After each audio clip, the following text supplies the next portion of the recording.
Hello and welcome to ई दुनिया knowledge channel. आज हम बायो हब इनिशिएटिव के बारे में पढ़ेंगे जो रिसेंटली न्यूज़ में था। तो जो बायो हब इनिशिएटिव है वो WHO द्वारा लिया गया है और इसके साथ स्विट्ज़रलैंड भी कोलैबोरेट कर रहा है। तो ये बायो हब इनिशिएटिव किसका है? WHO का, विथ कोलैबोरेशन विथ स्विट्ज़रलैंड। तो bio hub will be a global facility for pathogen storage, sharing and analysis. तो बायो हब जो इनिशिएटिव है उसके तहत एक फैसिलिटी इन टर्म्स ऑफ कि एक ऐसा इंस्टीट्यूट बनाया जाएगा या ऐसा सेंटर बनाया जाएगा जहाँ पे जितने भी पैथोजेंस हैं जैसे कि बैक्टीरिया या वायरसेस या डिफरेंट मॉलिक्यूल छोटे छोटे हैं जो बायोलॉजिकली एक्टिव हैं, उनका स्टोरेज, उनका शेयरिंग, उनका एनालिसिस करने के लिए उस सेंटर का यूज़ किया जाएगा। The sharing of pathogens is currently done bilaterally, यानी कि इस तरह का जो शेयरिंग है डिफरेंट पैथोजेंस का वो कंट्री के बीच आपस में कोलैबोरेट यानी कि बायलैटरल किया जाता है। अब तक कोई मल्टीलैटरल फैसिलिटी यानी कि जहाँ पे ग्लोबल लेवल पे कोई ऐसा इनिशिएटिव नहीं था, तो उस कंटेक्स्ट में ये बहुत ही इम्पॉर्टेंट है।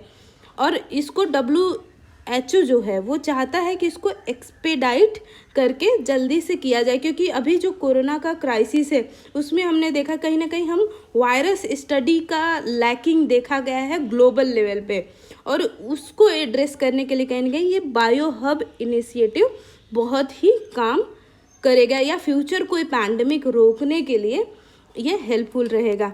तो it will enable member state to share biological material, यानी कि जब सारे कंट्री या 100-150 वो धीरे धीरे पता चलेगा कि कितने कंट्री पार्टिसिपेट कर रहे हैं इस इनिशिएटिव में, तो वो जो मेंबर कंट्री हैं वो आपस में ये जितनी भी जीन सीक्वेंस कर रहे हैं या नए नए पैथोजेंस अगर मिल रहे हैं और उनसे रिलेटेड जो डेटा है वो आपस में शेयर कर पाएंगे।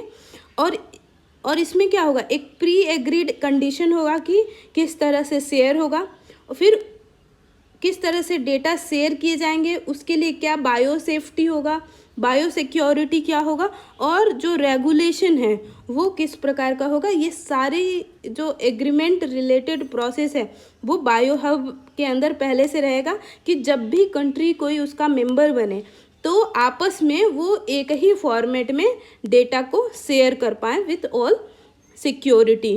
तो ये तो हमने पढ़ लिया कि WHO और स्विट्जरलैंड ने अभी कोलैबोरेट किया है इस फैसिलिटी के लिए। मोस्ट प्रोबेबली ये जो सेंटर होगा वो स्विट्जरलैंड में ही लोकेटेड होगा। इसका क्या है, मतलब इम्पोर्टेंस क्या है? तो the move is significant in the view of novel corona virus disease. तो कहीं ना कहीं हमें जानकारी की अभाव के कारण हम अभी तक ट्रेस नहीं कर पा रहे हैं कि ये एग्जैक्टली जो वायरस है कहाँ ओरिजिनेट हुआ, और इस तरह का जो पैंडमिक जब आया तो इसका इम्पोर्टेंस हमें पता चला कि कैसे जो पैथोजन शेयरिंग इन्फॉर्मेशन है वो रिस्क को कम करने के लिए बहुत ही ज़रूरी है। तो कहीं ना कहीं हम फ्यूचर में इस तरह का क्राइसिस या इस तरह का पैंडमिक रोकने के लिए बायो हब इनिशिएटिव जो है काफ़ी हेल्पफुल रहेगा। Thank you. If you like the video please like, subscribe and share among your friends.